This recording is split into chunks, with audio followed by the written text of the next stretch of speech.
Wildfire season, prepare and protect, is sponsored by Travel Oregon and Keep Oregon Green.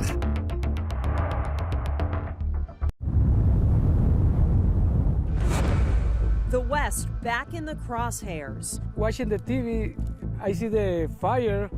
My wife said, hey, it looks like familiar right here. I don't know, expect it's in my backyard.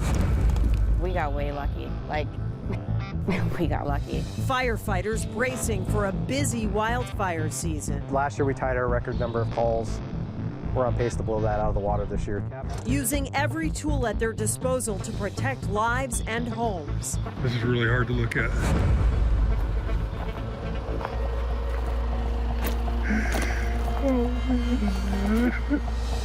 And communities reduced to ashes in previous years, rebuilding with fire safety top of mind. We don't want this place to go again. This needs to be a safe haven for people that want to be here. Wildfire season, prepare and protect. Hello, I'm Angelica Thornton. And I'm meteorologist Rhonda Shelby. Every year, thousands of wildfires break out across the United States. The West is finally free from drought after 3 of the driest years on record, but trees are still dying, creating fuel for potential fires. When it comes to forest health, the Forest Service says it looks for 3 colors: gray, green, and red. And in the last 3 years, they say there has been too much red. That's the color of a tree that died in the last year. Another culprit of forest health, fire suppression. 100 years of preventing fires has now left too many trees fighting for too little water, and thirsty and fatigued trees are being eaten alive. You get these little pitch masses on the exterior showing that a beetle has attempted to attack and lay eggs in that tree. 70, 80, 90% of the trees have been killed by the beetles here. Ryan Davey with the U.S. Forest Service says dead or dying trees need to be removed from around communities before they turn into fuel. According to the National Interagency Fire Center, last year more than 55,000 fires burned over 2.6 million acres. Communities across the country are looking for ways to prevent fires from ever starting. Causes like lightning are outside our control. But electricity is still flowing through wildfire country in the form of thousands of miles of power lines. Lincoln Graves looks at how some utility companies are trying to stop power lines from causing an inferno. Paradise, California in 2018. Large swaths of Oregon in 2020. Lahaina, Hawaii in 2023. All deadly examples of wildfires where utility company power lines have been the determined or suspected cause. So we don't want to be the cause of the fire, and we also want to do anything that we can to reduce just overall wildfire risks. Jonna Whitesides is a spokesperson for Rocky Mountain Power, which serves parts of Utah, Idaho, and Wyoming. These have been replaced from the old poles to, again, the steel weathering ones. He showed us how the utility has made investments over the past few years to reduce the risk of wildfires. For example, weather stations right by power lines. So this is one of our, 400 plus weather stations. To give better data about what's happening right next to utility infrastructure. They've tackled bigger projects too. They've already buried all of our mainline power up the canyon from the bottom to the top. Dan Canoop is mayor of Brighton, a sprawling mountain community encompassing 2 ski resorts and a large chunk of Utah's Big Cottonwood Canyon.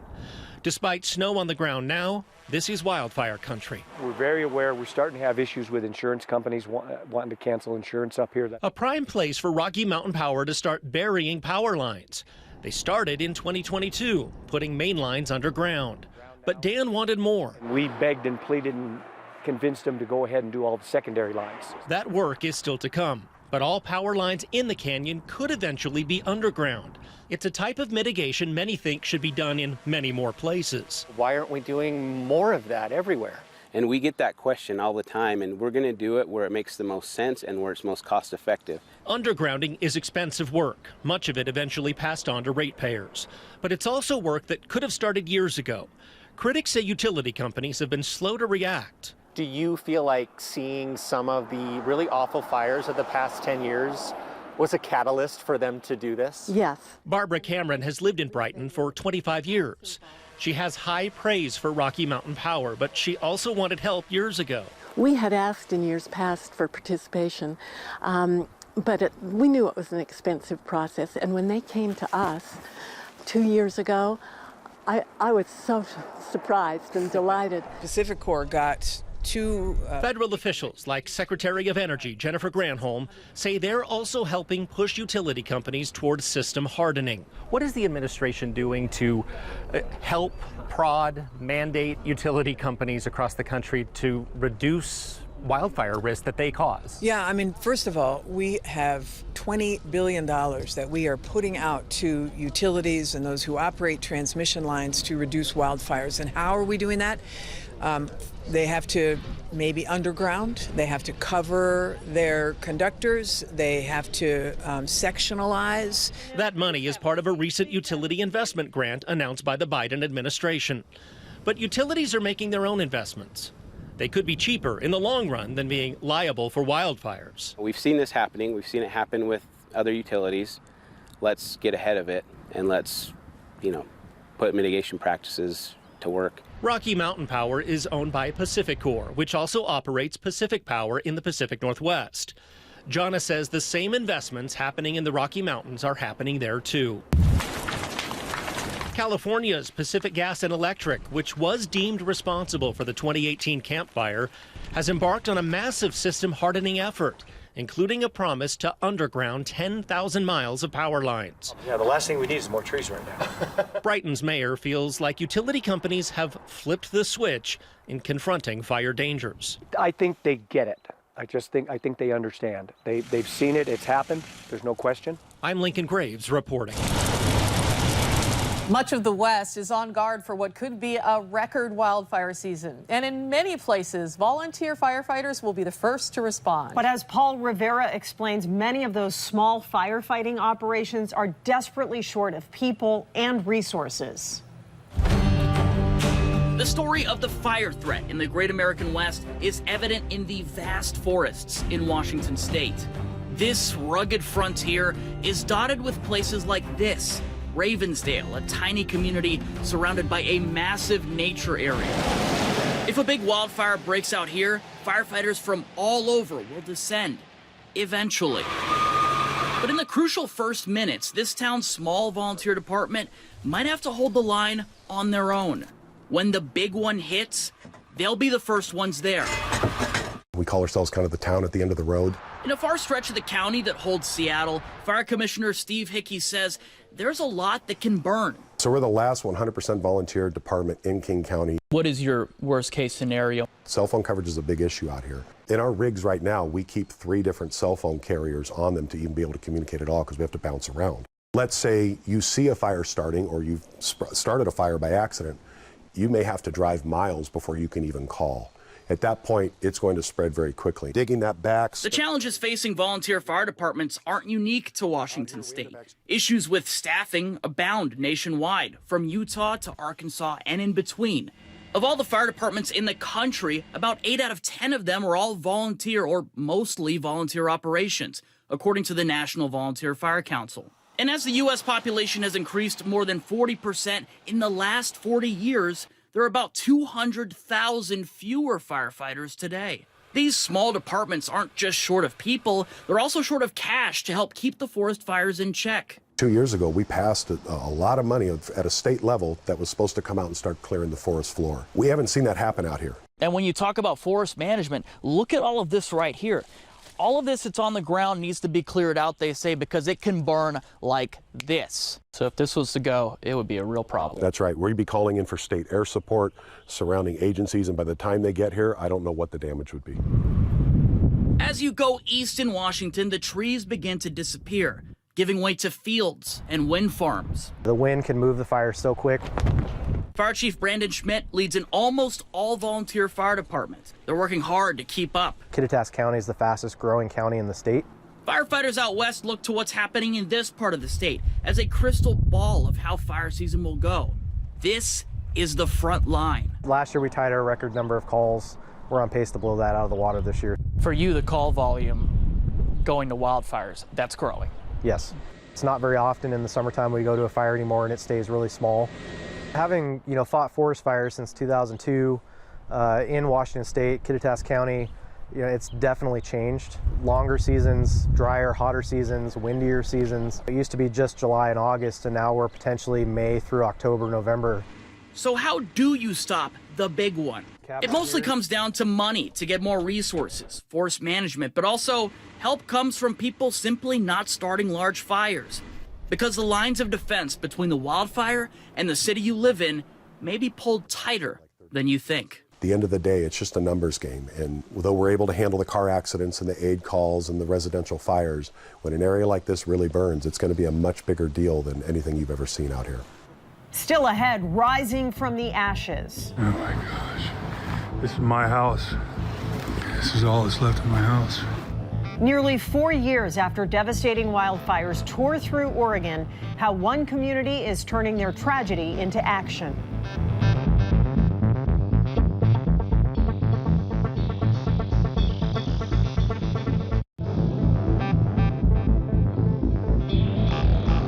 The people of Detroit, Oregon know the devastation wildfires can cause firsthand. In 2020, the city was overtaken by 2 massive wildfires. Michelle Tesdale's family home was one of many destroyed. Now they're rebuilding with wildfire safety top of mind. Barry Mangold shows us how her neighborhood is unrecognizable from before the fires. Oh my gosh. This is my house. This is all that's left of my house. The Tesdale family home in Detroit, Oregon, reduced to rubble. Their 2-story home was at the center of 2 massive wildfires that converged on Detroit in the fall of 2020. Oh, man.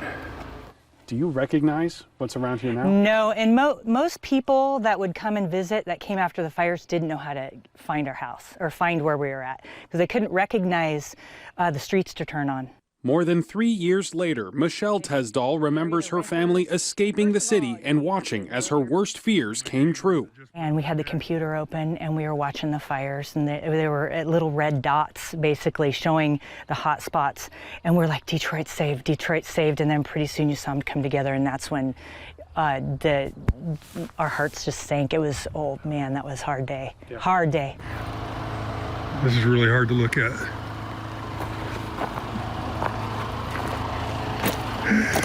Oh, man. Oh, God. We put the rock wall back here. But from the ashes, the Tesdale family and their neighbors have rebuilt their homes and neighborhood with wildfire safety in mind, using guidance from forestry officials. Against the house, you'll notice that there's no plants. We were taught that it's not wise. Limited space for plants and trees, reducing fuel for fires, and gaps between piles of firewood and their outside walls, keeping fire fuels away from the home. Whatever we all could do for each other to stop a fire from running through our property and jumping on neighbors is something we got to think about. Trees that once surrounded each home, creating a sense of lakeside enchantment and privacy, now replaced with a moat of gray rocks. And we had to bring in lots of gravel, and it was disappointing. I mean, it's fire safe, but when you look around, that's all you see. So you have to decide what are you going to do? How narrow of a place do you want to make your driveway so you can put some more plantings in, so you can make it feel like home again and get your privacy back. Michelle says as they finished construction on the house, they made the tough decision to move out of Detroit to live closer to their kids' schools. Although they won't be living in it, their new home represents their love for the small lakeside city and their commitment to making it as fireproof as possible. We don't want this place to go again. This needs to be a safe haven for people that want to be here. But the trees are far from gone. Inside the house, the floors and ceilings are made from the trees that were scorched by the 2020 wildfires. And outside, a single Douglas fir grows in the front lawn, a solemn reminder that what was destroyed can grow back, but with safety in mind for future generations. Reporting in Detroit, Oregon, I'm Barry Mangold.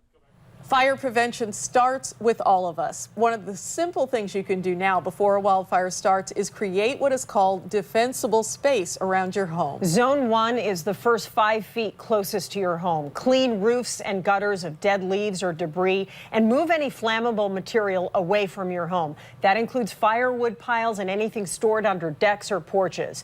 In Zone 2, clear vegetation out to 30 feet. Keep your grass cut, space out trees and shrubs, and prune trees stays 6 to 10 feet from the ground. Zone 3 goes out to about 100 feet from your home. Remove dead plants or any litter or debris and any vegetation next to storage sheds or other outbuildings. It's not just technology giving firefighters a helping hand. They'll dig out these channels from the main stem and they'll start further spreading the water out just so they can get to more trees. We'll show you how beavers are making the West more resilient to wildfires.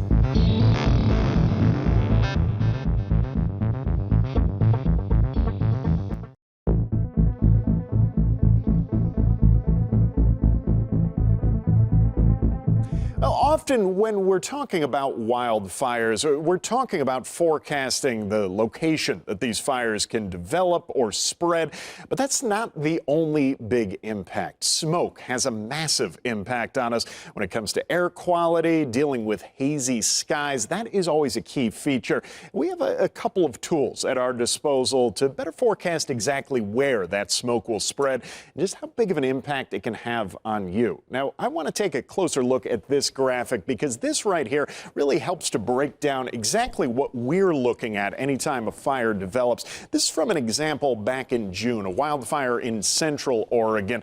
And as we made our way into the afternoon, one thing was clear. This is a massive amount of smoke pluming out of this fire, but this doesn't tell the whole story. Bear in mind, anytime you're dealing with smoke, there's going to be a vertical component. That smoke is just going to keep on rising. So on the one hand, when we're dealing with that surface level smoke, that's what impacts air quality. But that upper level smoke, that's what impacts that haze that you'll see off on the horizon.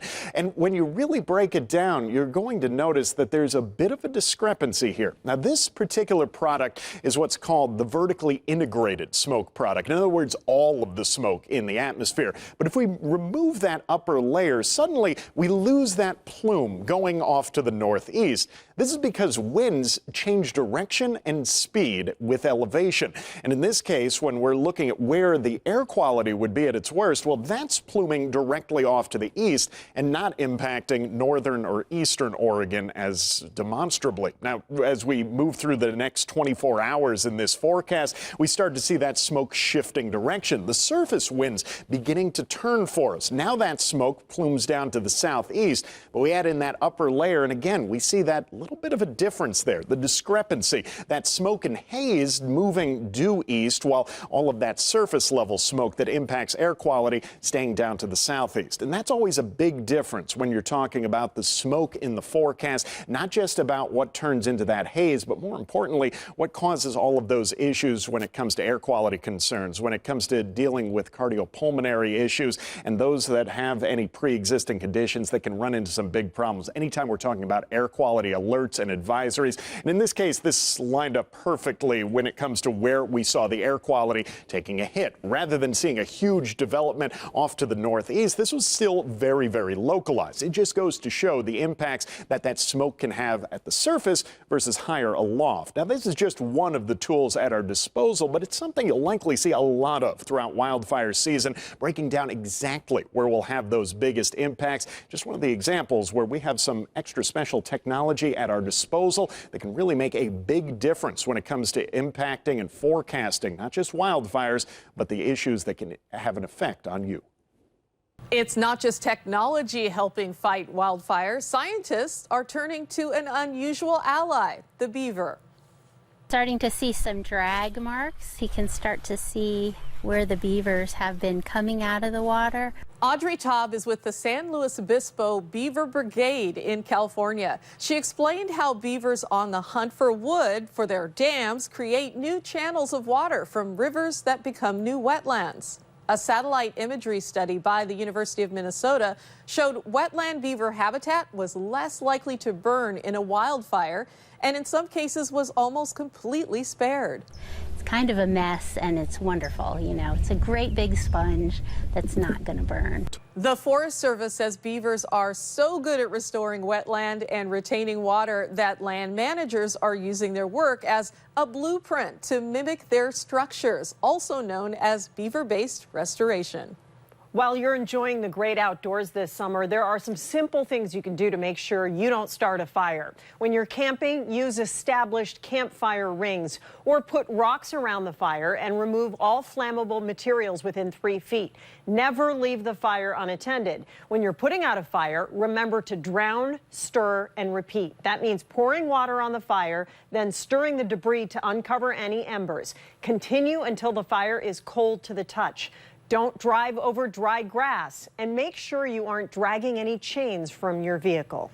Wildfire season has become part of our lives, and while we can't know exactly what will happen each year, you can count on your local news team to keep you up to date on how it's shaping up. Our meteorologists are always watching conditions and potential dangers that could impact you and your family. And when we're not on the air, you can find updates online and on social media pages. And forestry officials urge everyone not to become complacent. They say it's important to be careful year-round, not just wildfire season. Stay safe this summer, and thanks for joining us for Wildfire Season. Prepare and protect.